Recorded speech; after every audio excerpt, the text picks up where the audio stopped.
Every year, thousands of people all over the world lose millions of dollars due to investment scams. Fraudsters come in all shapes and sizes, but there are a few con artists who ingratiate themselves into your community or religious, professional, or social group like a thief in the night and influence your leaders and, by extension, your peers to invest in a fake investment.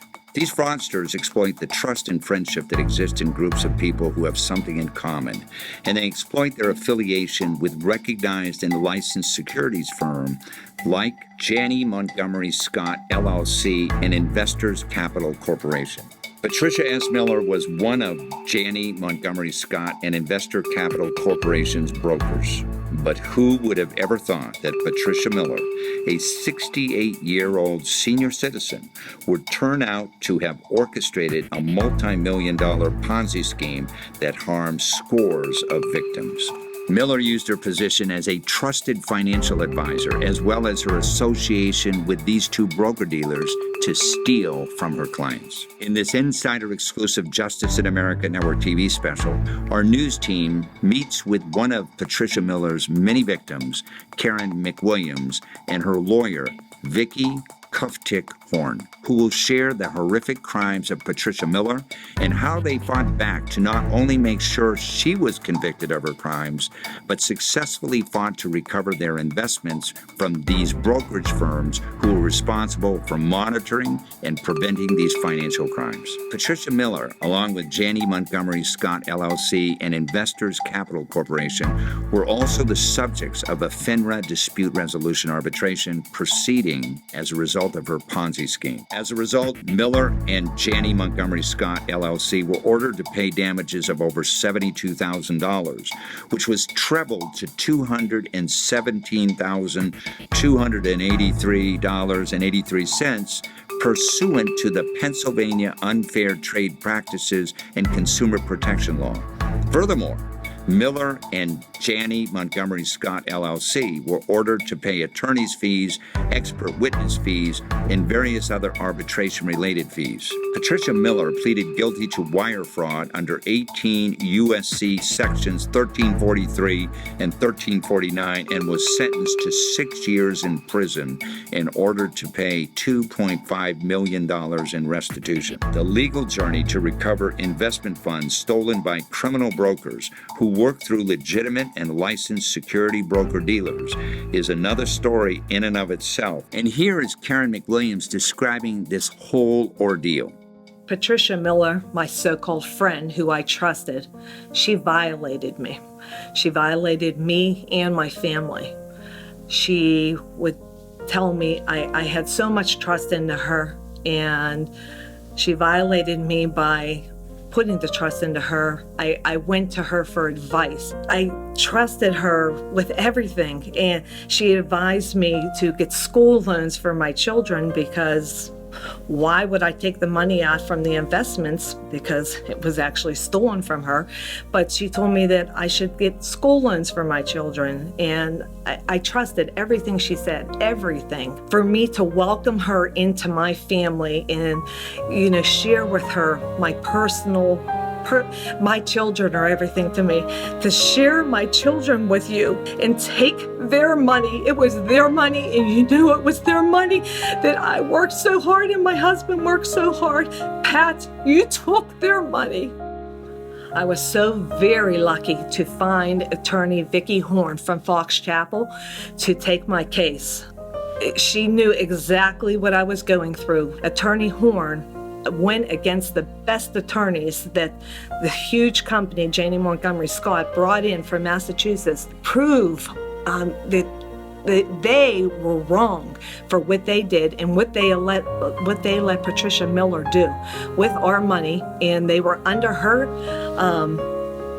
she was under their guidance, and they never, looked in on her. And if it wasn't for Attorney Horne with all her knowledge, we would have never won this case. She is the best attorney in Pittsburgh. I am so happy that I got Attorney Horne. She takes it personally, and she is out to win for you.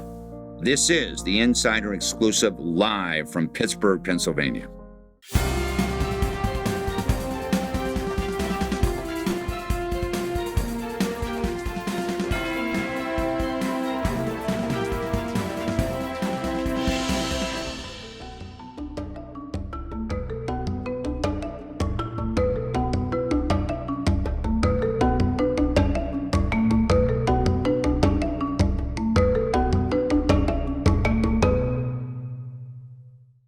It is my great pleasure to introduce to the show Vicki Horne and Nicole Dowler. Welcome to the show. Thank you. Thank you. Tell our audience a little bit about what your law firm specializes in. What do you practice? We have a boutique practice that I evolved, I guess, 25 years ago when I went into my own practice, and that is the representation of professionals in their employment relationships generally, and that is not only starting their employment relationship, but also severing their employment relationship, and if they're terminated from their employment relationship. I negotiate severances, I file lawsuits in both state and federal court. And then a second component of my practice is that I represent individual investors in financial claims against brokerage firms and broker-dealers, brokers, brokerage firms, and broker-dealers. And I usually bring those claims, it can be in state or federal court, and also also with FINRA, the Financial Industry Regulatory Authority, and that's a securities industry system. So what I like to do and what my focus is on representing the individual. I do all plaintiffs' work, though I do represent a few smaller companies. I provide consulting to them on their employment relationships and how they manage their employees. Today we're here to talk about an investment fraud case that you represented the McWilliams family. Tell our audience a little bit about the McWilliams. Who are they, Nicole? Karen and Kirk McWilliams are individuals from the greater Pittsburgh area. They have a family and at the time had several children, some of which were college age at the time of the case, some of which were younger at the time of the case, and they had invested their money with a local woman who was affiliated with Janney Montgomery Scott, and with the hopes of providing college funds in the future for their children. So they started in the mid to late 90s investing with Patricia Miller. She represented to them that all of their money would be used, it would grow, that she could satisfy their investment objectives, and that the kids would have sufficient money for college when the time came. To that end, Karen contributed all of their birthday money, communion money. Any spare money. Any money went into these funds, and what she unfortunately discovered many years later was that the money was being stolen from her account. Right, and the way she discovered this is she was receiving throughout the number of years that Patricia Miller was providing investment services, supposedly, a regular report of how much money she was making in her fund, correct? Yes, and oftentimes Patricia Miller would meet with her and simply tell her her funds were doing well. And Patricia Miller, by the way, is in her late 60s at that time, right? Yes. Senior citizen. Yes. Who would think that a senior citizen is going to rip off somebody else, right? Exactly. Nice gray-haired woman, your next door neighbor. You can feel that you trust. She looks you in the eyes, which is what we find often happens in these kind of scenarios. Right. Now, her relationship with, is it Janney Montgomery Scott, right? And Investors Corporation, correct? Investors Capital Corporation, ICC. Was she an independent broker, or was she an employee of each one of these firms? Well, she was a registered representative, which they define, it's kind of a something in between in a sense. Right. It's a license. Right. Because you're licensed, you have the companies have an obligation to supervise your activities. And there are very defined roles about what they must do, what kind of oversight they must provide. But getting back to your initial question, as the broker herself in this instance worked out of a small office. So sometimes she worked independently, sometimes with just a few people. The broker-dealer that she works for supervises and is supposed to supervise everything that she does. Correct. For instance, they're supposed to look at every email that comes into the office, every letter that comes into the office, every fax, so that they see all these communications, because that's how you communicate with your clients, and that's the way you find out if something untoward is occurring. Right, and the whole reason behind that is to prevent fraud, right? Correct. Karen went to her and said, look, we need to withdraw some money for our kids' college education, correct? Right. She asked for, and one of hers, and another relative wanted to wanted a down payment for a home. And she would ask for this, and Pat Miller would say that it was, you don't want to do that. If you're going to college, what you really want to do is borrow money. You're making so much money with this investment that you make more on the investment. The loans, the student loans are cheap, or the interest rate is lower. So take out the loans, let your money grow. And these people relied on Pat Miller because that's why they went to an investment professional. Right, and that's one thing, that reason we do these shows is when somebody has your money, you give them a lot more leeway and believe them more because they're holding on to something very precious that you have. And you're supposed to be an investment advisor. Who would ever think that you were dishonest, correct? Correct. One of the things about Pat Miller, and particularly with McWilliams, she would do, and we see that this happens in a lot of theft cases, is really establish a personal connection. Right. So her son played baseball, she would talk to Karen about Karen's boys playing baseball, and things like that, things about the community. They would talk about how they're similar and make you feel truly that there's a friendship there that even kind of exceeds that investment relationship. So Pat Miller, encouraged the Karen McWilliams to have her kids take out loans. They took out the loans. Yes. Now, when finally did she discover the fraud? Well, it actually came about by an independent person. So another person who was being defrauded called into, I think it was Investors Capital Corporation, and asked specifically about the investments that were at issue. And when they made that, because she made up investments. Right. She created investments, and she would have people, an investor like the McWilliams, write out a check to her in the investment name, but then she would deposit it into an account that Pat Miller, the broker, could access. And somebody called and inquired of ICC, and they knew they didn't have investments in that name. Yes. Because mostly when you work with a broker, you work with the individual. That broker, you call them. Even the brokerage firms even encourage the client to always deal through their broker.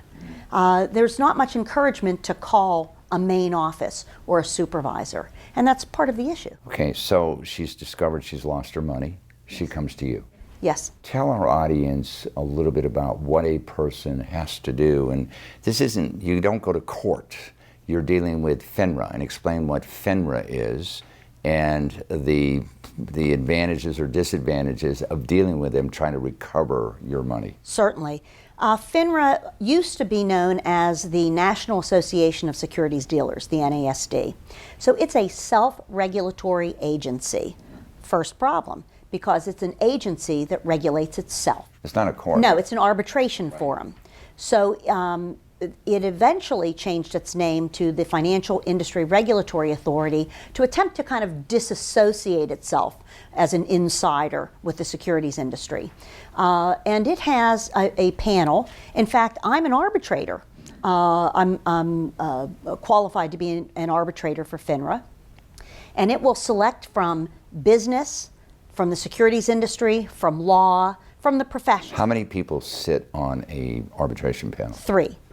And over the years now, and there's somebody from the industry too, right? Generally, though now they have changed that practice in more recent years so that you can elect to have, participants can elect to have an all-public panel, which would be people from private industry, lawyers. What did you have in this case? In this case, we had 3 lawyers, I believe, who were on the panel. I did not have... Plaintiff lawyers or corporate lawyers?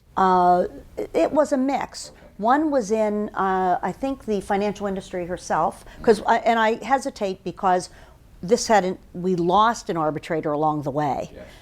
And she was replaced. But I know we had 2 lawyers. We had a female lawyer, a male lawyer, and one was from practice on the defense side. One, I think, practice on the plaintiff side, but in business. The other question I had, limited discovery. Yes, very limited. in terms of what can't you present to them that you could present to a court? Well, first of all, you can ask for documents, but you generally can't have depositions. You can ask the panel, so a deposition is, when you sit like this and you ask questions, and the panel can, in exceptional circumstances, permit a deposition, but it's rare. Now, you settled with one of the brokerage firms, correct? ICC. Yeah, you settled with them. Was that before or after going to FINRA? I settled after FINRA. I had filed the claim, and it was pending, and they settled during the pendency of the claim. Then you tell us the result of the other brokerage firm and what happened. Janney Montgomery Scott engaged in discussions about resolving the claim beforehand, but that did not come to fruition.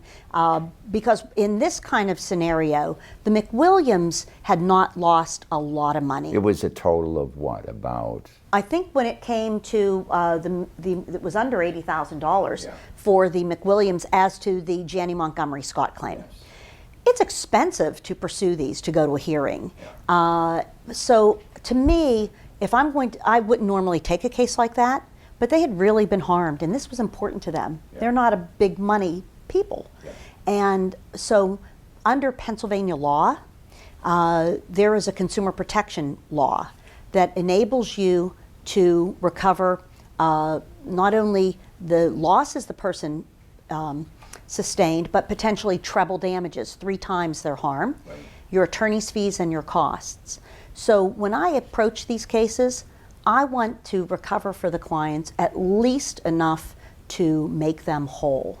So in Janney Montgomery Scott didn't get that message, so we went to hearing. From my understanding, they did not turn over all their documents that they were requested to do, correct? Correct. They hid evidence. Yes, they did. You got it from other sources. Yes, that we did. Yeah, the end result being what? What did you recover? Well, I think we recovered treble damages, attorney's fees and costs. So we recovered the whole kit and caboodle. From I think it was $78,000 to $320,000, including legal fees and everything. Yes, and so that was just from Janney Montgomery Scott, and I think that had to do because in FINRA the problem with the arbitration system is it's generally very conservative. The brokerage firms can make the assumption that they're not going to get a big hit in those cases. And by the way, in the decision that comes from FINRA, that's final? It's a very limited right to appeal, so for all intents and purposes, it's final. Yeah, and I want to get back to what you said before, self-regulatory. Yes. They generally favor, what I've seen over the years, the brokerage firms. Yes, and when you say favor, I think you can get good results in FINRA, and I think I've had a history of good results in arbitrations, but you also have to recognize going into it that they're more conservative in the awards that they will render, and as a result, the brokerage firms will take their shot. They'll go to a hearing because they have in-house lawyers or they have counsel who works with them regularly, might be on reduced, set fee arrangements. Simultaneously with this civil action, there was a criminal action being pursued against Patricia Miller, correct? Yes. And she eventually ended up being convicted of stealing about $4 million or something like that, correct? And she was sentenced to 6 years. She's still in prison, I believe, right? Yes, I think she pled guilty, and Nicole has followed that, I think. She pled guilty to wire fraud in federal court in Massachusetts. And that's where we got some of our documents from. Nicole contacted the Department of Justice, and she had agreed to cooperate in other proceedings. So Pat Miller actually met with us, and we had the opportunity to personally interview her, so to get complete detail about her fraud. What was that like, by the way? Quite interesting. Was she was trying to help? She realized what she had done? Was she trying to help your clients? Well, I think one, she had a personal interest in assisting us because she was hoping to get a lesser sentence. She hadn't been sentenced yet, and she had to cooperate. And on, and she was, quiet and acknowledging of her fraud, but I don't think that, and sorry about it. But that's about the extent of it, I think. Okay, today we fortunately have with us some of the family, the McWilliams family, and we're going to bring on right now Karen the mom. So let's do that right now.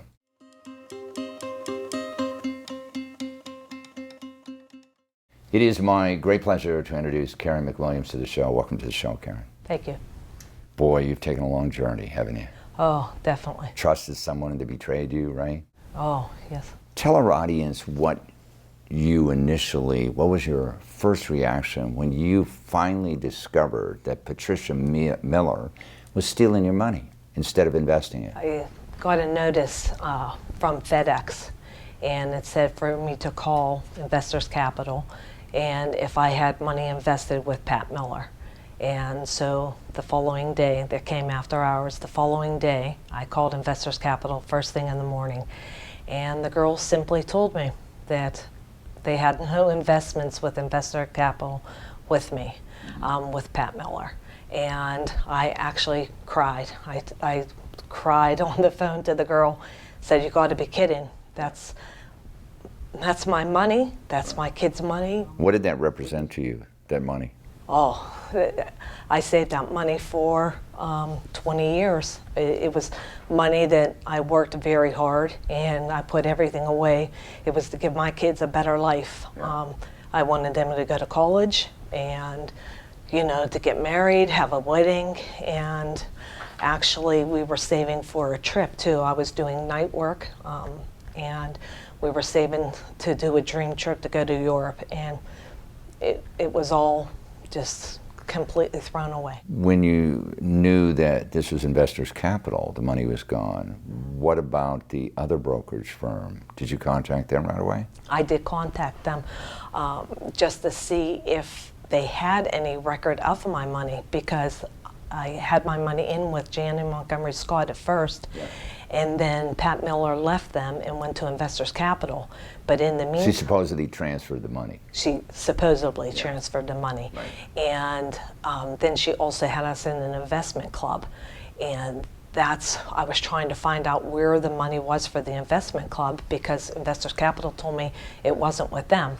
Right. So I, reached out to Jan and Montgomery Scott, and they told me they had no record of any of my money. Yes, so. Right. When did you decide to go to a lawyer, to go to Vicki, to help you out and try, because you've lost all your money? Right. I was just beside myself. I didn't know what way to turn. So it was all over the news. Pat Miller, they were arresting her. And so I saw where they were bringing in attorneys, and they said that, that these attorneys were talking to the victims. So I got in touch with an attorney that came in from out of town, but then here I didn't really feel good with it, because I thought they weren't able to get they kind of said, like, I would pretty much lose. Like, you really don't win in these cases, and I didn't want to hear that. Right. It wasn't right for someone to take my money and for me not to get my money back. So a friend of mine is a financial advisor and said that they've heard of Attorney Horne, and that for me to give her a call. And boy, as soon as I came into the office, she knew exactly. You found the right person. Oh my gosh! Oh, it definitely did. And yeah, she fought hard, and yep.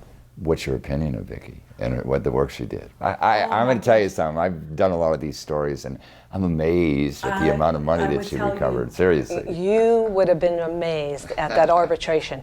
She was up against 4 big attorneys from up in Massachusetts, and they brought them from Jan and Montgomery Scott.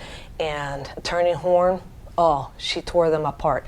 If you want to see a woman in power, and she just completely, I mean, it was amazing what she knows and what she did for us. I mean, they say that you never in Pennsylvania ever would win, the attorney fees back, and the way that she fought for us, it was. So, Vicki, I see in a lot of these investment cases that the brokerage firm's position is we didn't do anything wrong.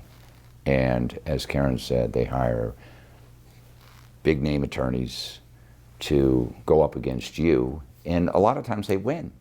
A lot, not you, but the plaintiff attorney, okay? What is your attitude towards them with their double-barreled guns, you know, trying to deny everything, trying to find a reason not to pay these, you know, these investors who had their money stolen from them? I try to get to the essence of the relationship, and because I think that these are all fact-based, and I make assumptions because they're in the roles about what their responsibilities are. Because you can't go after the individual broker. You can, but typically They don't have any money. the reason they were stealing money is because they have no money. You have to have the brokerage firm, and they're set up to have responsibility for that. The law recognizes that. And so I focus on that, and I focus on simply the harm, because people get that. They can, and anyone who's hearing evidence can get the nature of the trust relationship and the harm that occurs. And I fight hard. I mean, as particularly as a female in the field, I've learned from the beginning, I've been doing this for 35 years, you have to be aggressive. You have to be thorough. You have to have all of your facts in line, and you have to be unrelenting, and I try to do that. We did a great job, and thank God she was. Oh, she did a fantastic job. Oh, definitely, definitely. Okay, good. Well, I want to thank you very much for being on the show. Thank you very much. Fortunately, we have with us today your son and daughter who are going to appear on the show. So let's bring them on right now. It is my great pleasure to introduce Shane and Brooke McWilliams to the show. Welcome to the show, guys. Thank you. Thanks. When this whole thing unfolded and you found out, you were living at home at the time? Okay, you found out, what did your mother say to you? We don't have any more money, or what was? Yeah, she basically, that was the gist of it.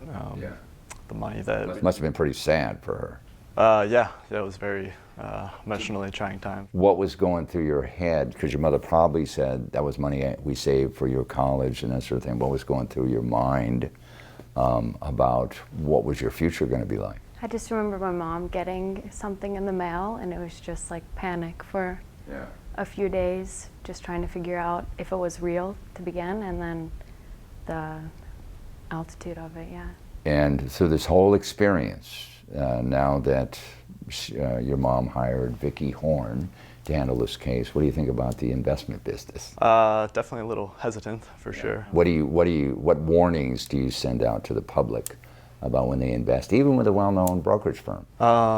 I guess, just really have to do your research and know where your money is actually going. What else do you want to say to you're on national TV, to the American public about being careful where you invest your money? I'd say don't overlook the red flags.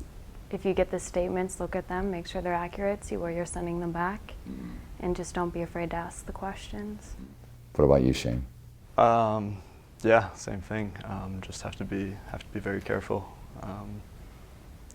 I know, for me it was, just money that was saved. Birthdays, Holy Communion, confirmation, graduations, that was, planned to, help pay off school loans. Through school, my dream was to move to Denver after graduation, and then graduation happened, and that's when I found out that all that money that was supposedly saved from birthdays and graduations was no longer there. So Denver wasn't really an option anymore. It became, moving with your parents, get a job in Pittsburgh, and throw your entire paycheck at your school loans for as long as you can. Well, I'm glad things worked out despite the circumstances. I want to thank you very much, both of you, for being on the show. Thank you for having us. It is my great pleasure to introduce Ron Heekins to the show. Welcome to the show, Ron. Thank you. You are a financial expert. Yes, I testify on cases dealing with securities and trust litigation matters. You're a financial expert. You have your own firm, correct? That is correct. It's R.E. Heekins Expert Services. That's correct. What's your background? Well, my background is in the securities business. I started in 1981. I worked for Payne Weber for almost 20 years. Thank you, Payne Weber. Yes, no longer around. UBS bought them out. You worked for them for 20 years. 20 years. As a stockbroker and as an investment advisor with them, as a branch manager, trained brokers, compliance. I started my own investment advisory firm in 2000. Where you were managing other people's money. We're managing other people's money. You still do? Still do. Name of the company is Oak Tree Investment Advisors, and we're registered with the SEC. So you are a broker-dealer. No, we're a registered investment advisory firm. You advise people regularly on it. We manage their money on a fully discretionary basis. So Vicki called you in on the case. That's correct. In this particular case, the statements that the McWilliams were getting were from these two fraudulent or fictitious investment clubs, if you will. I think they were investment clubs. Yes. To me, and I guess that you would advise people too, if you're invested with Janie Montgomery Scott, right? You should be getting a statement from them with their name at the top. Correct? Absolutely. And she was not knowledgeable to recognize that, correct? Correct. And these investment clubs were very popular, I think, in the 1990s.